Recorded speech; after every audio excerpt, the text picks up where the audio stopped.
కాంగ్రెస్ ప్రభుత్వం సర్వశిక్ష అభియాన్ ఉద్యోగుల సమస్యలు పరిష్కరించాలని మాజీ ఎమ్మెల్యే దివాకర్ రావు ప్రభుత్వాన్ని డిమాండ్ చేశారు. మంచిర్యాల జిల్లాలోని నస్పూర్ సమీకృత కలెక్టర్ కార్యాలయం ముందు ఉద్యోగులు 5వ రోజు సమ్మెలో పాల్గొని బతుకమ్మ ఆడుతూ నిరసన వ్యక్తం చేశారు. దీక్ష శిబిరాన్ని మాజీ ఎమ్మెల్యే దివాకర్ రావు సందర్శించి ఉద్యోగులకి మద్దతు తెలిపారు. ఈ సందర్భంగా మాజీ ఎమ్మెల్యే దివాకర్ రావు మాట్లాడుతూ విద్యాశాఖలో ఉద్యోగులు సమ్మెబాట పట్టడంతో మండల కేంద్రాల్లోని విద్యా వనరులు కేంద్రాలు తెరుచుకోవడం లేదన్నారు. కస్తూర్బా విద్యాలయాల్లో బోధన నిలిచిపోయినట్లు తెలిపారు. భవిత సెంటర్లు కూడా మూసి ఉన్నట్లు చెప్పారు. ప్రస్తుతం సీఎం రేవంత్ రెడ్డి గతంలో పీసీసీ చీఫ్ హోదాలో సర్వశిక్ష అభియాన్ ఉద్యోగుల సర్వీస్ని అధికారంలోకి రాగానే రెగ్యులర్ చేస్తామని హామీ ఇచ్చారని గుర్తు చేశారు. ఇచ్చిన హామీని వెంటనే అమలు చేయాలని డిమాండ్ చేశారు. హామీల్ని అమలు చేయడంలో కాంగ్రెస్ ప్రభుత్వం విఫలమైందని అన్నారు. వెంటనే ముఖ్యమంత్రి రేవంత్ రెడ్డి ఉద్యోగులకు ఇచ్చిన మాట ప్రకారం ఉద్యోగుల్ని క్రమబద్ధీకరించి న్యాయం చేయాలని డిమాండ్ చేశారు.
మంచిర్యాల జిల్లా జేఏసీ ఆధ్వర్యంలో రాష్ట్ర ఈరోజు 4వ రోజు మనకు సపోర్టింగ్ గా మరి మీకు నిలువెత్తు గౌరవనీయులు దివాకర్ రావు సార్ గారు వారిని రెగ్యులర్ చేయాలని మరి కోరుతున్న సందర్భంలో యావత్ రాష్ట్రంలో దాదాపు 10 రోజుల నుంచి వారి నిరసన కార్యక్రమం చేస్తున్న సందర్భంలో ప్రభుత్వానికి సూటిగా నేను వారిని అడగడం జరుగుతుంది. సాధారణంగా ఎన్నికలు పోయే ముందు ఆయా పార్టీలు ఆయా సంఘాలు కలిసినప్పుడు మా చేతిలో ప్రభుత్వం లేదు కదా, మా చేతిలో ప్రభుత్వం వచ్చిన తర్వాత మేము త్వరగానే చేస్తామన్నమాట ఆయా పార్టీ అధ్యక్షులు అప్పుడు మాట్లాడుతున్న సందర్భాలు.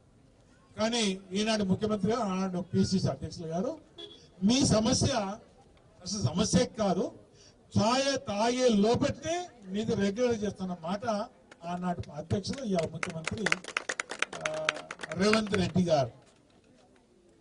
మరి ఛాయ్ అయితే నేనైతే 1 or 2 days నేను కంప్లీట్ చేస్తాను. అంటే సంవత్సర కాలంలో ముఖ్యమంత్రి గారు ఛాయ్ తాగుకుంటే ఉన్నాడా, ఛాయ్ తాగలేదా, కప్పులో ఉన్న కప్పుల టీ అట్లే ఉందా అనేది ఈ రోజు నేను సూటిగా ప్రభుత్వాన్ని అడగడం జరుగుతుంది. ఇది బేసేజలు పోయే అవసరం లేదు. ప్రభుత్వం వరకు వెళ్ళను తెలుసు, కొడితే పాపం హాస్పిటల్ అడ్మిట్ చేశారు.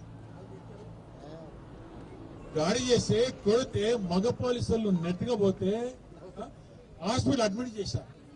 ఇది ఎక్కడ ప్రభుత్వం అండి? ఏ ప్రభుత్వం ఇది? మహిళల మీద కూడా మగ పోలీస్ వాళ్ళు ఈడ్చుకుపోయే సంస్కృతి తెలంగాణ గడ్డ మీద ఉందా? తెలంగాణ గడ్డ మీద ఇంకోటి వచ్చింది కాబట్టి వాళ్ళు దౌర్జన్యాలు నడుస్తూ పోతున్నాయి. మీరు వీళ్ళందరూ అప్పుడు మీకు రిప్రజెంట్ చేసుకున్నారు, మిగతా పార్టీలు రిప్రజెంట్ చేశారు. మీరు అమలు ఏదో ఇచ్చేస్తే మీరు ప్రభుత్వం వచ్చేసి సంవత్సరం దాటిని అప్పుడే నిలకడగలేదు. వీళ్ళు సర్వశిక్ష అభ్యాసం వాళ్ళు ఎందుకు సంబరాలు చేసుకోవద్దు అనేది నేను డిమాండ్ చేస్తున్నాను ఈ ప్రభుత్వాన్ని. మరి వీళ్ళందరూ ఏం చేస్తున్నారు? స్థానిక ప్రజాప్రతినిధులు శాసనసభ్యులు ఏం చేస్తున్నారు?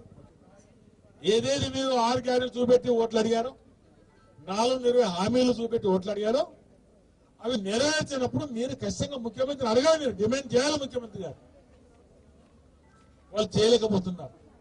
వాళ్ళు పదవుల కోసం భయపడతారు. దగ్గర పదవులు వస్తే పోతే డబ్బులు ఇస్తాడు, ఏడు అభివృద్ధి చేస్తాడు, వాళ్ళు భయపడుతున్నారు. ఎమ్మెల్యే అది భిక్ష కాదు, అది హక్కుగా భావించి ప్రభుత్వం బేసేజాలకు పోకుండా తక్షణమే మీరు వారికి మాట ఇచ్చి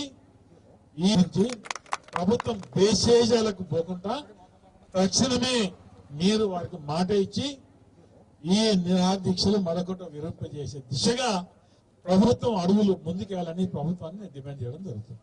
రాష్ట్ర వ్యాప్తంగా ఏదైతే సమగ్ర శిక్షణ ఉద్యోగాల సంఘం గతంలో వారికి రెగ్యులర్ చేయాలని రిప్రజెంట్ చేసుకున్నప్పటికీ ఆనాడు ప్రదేశ్ కాంగ్రెస్ అధ్యక్షుడు ఉన్న రేవంత్ రెడ్డి గారు అన్న మాటలు ప్రభుత్వం వచ్చిన తర్వాత ఛాయ్ తాగు లోపల రెగ్యులర్ చేస్తామన్న మాట చెప్పిన సందర్భంలో వీరందరూ కూడా మరి మెరిట్ ప్రకారమే సెలెక్ట్ అయ్యారు, మార్కుల ప్రకారం సెలెక్ట్ అయ్యారు.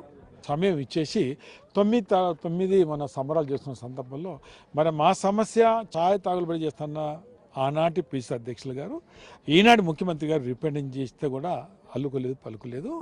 రెగ్యులర్ చేయాలనేది మొదటి డిమాండ్గా వీళ్ళు పెట్టడమే కాకుండా బీమా సౌకర్యం కూడా చేయాలని డిమాండ్ చేస్తున్నారు. 10 లక్షల రూపాయలు వారికి బెనిఫిట్ కింద 20 లక్షలు ఇవ్వాలని మరి విద్యాశాఖ నియామకంలో వెయిటేజ్ కల్పించాలని ప్రధానమైన వీళ్ళు డిమాండ్లు మరి పెడుతున్నారు. ప్రభుత్వం మేము బాగా చేస్తాము, ప్రజలకు ఎన్నో మేలు చేస్తాము, గత ప్రభుత్వము చేయలేకపోయినా ఎన్నో నిందలేసి మరి అధికారంగా వచ్చిన తర్వాత వాళ్ళు 4 పనులు చేసి మంచి అనిపించుకోవాల్సిన బాధ్యత ఇప్పుడు కాంగ్రెస్ ప్రభుత్వంపై ఉన్నదనే మాట కూడా చెప్పడం జరుగుతుంది. మరి ఈ సందర్భంలో ప్రభుత్వం ఖచ్చితంగా ఈ సమయం వృధా చేయొద్దు, ఈ స్కూల్ బంద్ ఉండద్దు, వీళ్ళని రెగ్యులర్ చేయాలని ఒక మంచి ఆలోచనతోటి ప్రభుత్వం ముందు పోవాలని కూడా నేను ఈ సందర్భంలో చెప్పడం జరుగుతుంది. అప్పుడు మన కేసీఆర్ ఉన్నప్పుడు 1000 పైబడి రెసిడెన్స్ స్కూల్ పెట్టి కస్తూర్బా గాంధీ స్కూల్ పెట్టి విద్యాభివృద్ధికి ఎంతో కృషి చేసిన సందర్భాల్లో మరి అన్ని స్కూళ్ళల్లో మరి పిల్లలకి ఇప్పుడు వీళ్ళ స్థాయికి వల్ల పిల్లలు ఇళ్ళలో ఉండే అవకాశం ఉంటుంది. పిల్లలకు మరి వాళ్ళ భవిష్యత్తు బంగారు భవిష్యత్తుకు ఇబ్బంది కలుగుతుంది.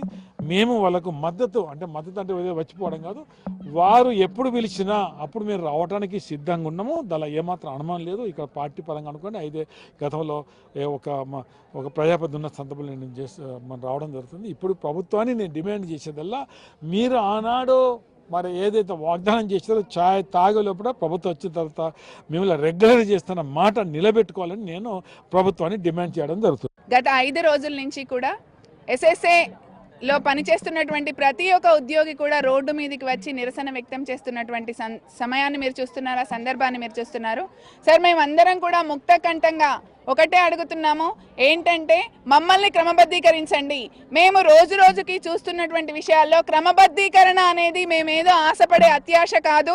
ప్రతి ఒక్క టీచర్స్ యూనియన్ కూడా మాకు వచ్చి సపోర్ట్ చేస్తున్నారు. వాళ్ళు ప్రతి ఒక్కరు కూడా తెలియజేస్తున్నారు ఏంటంటే క్రమబద్ధీకరణ అనేది VROలను చేశారు, మొన్ననే జూనియర్ లెక్చరర్స్ని చేశారు, ఇంకా ఎంతో మందిని చేశారు, సెర్ఫ్లో ఉద్యోగుల్ని చేశారు. సో వాళ్ళందరినీ చేసినప్పుడు మమ్మల్ని ఎందుకు చేయరు, మమ్మల్ని చేయటం ఎందుకు సాధ్యం కాదు. కాబట్టి తప్పనిసరిగా SSAలో పనిచేస్తున్నటువంటి ప్రతి ఒక్క ఎంప్లాయీని కూడా రెగ్యులరైజ్ చేయాలి అని మేము డిమాండ్ చేస్తున్నాం సార్. ఒకవేళ మీరు రెగ్యులరైజ్ చేయనటువంటి పక్షంలో మా ఆందోళనను ఇంకా ఉధృతం చేసి ఈ సమ్మెను ఇంకా ఉధృతం చేసి రాష్ట్ర వ్యాప్తంగా కూడా ఒకే ఒకసారి మేమందరం కలిసి అసెంబ్లీ ముట్టడికైనా వెనకాడబోము, ఇంకా దేనికైనా వెనకాడబోము అని తెలియజేస్తున్నాము.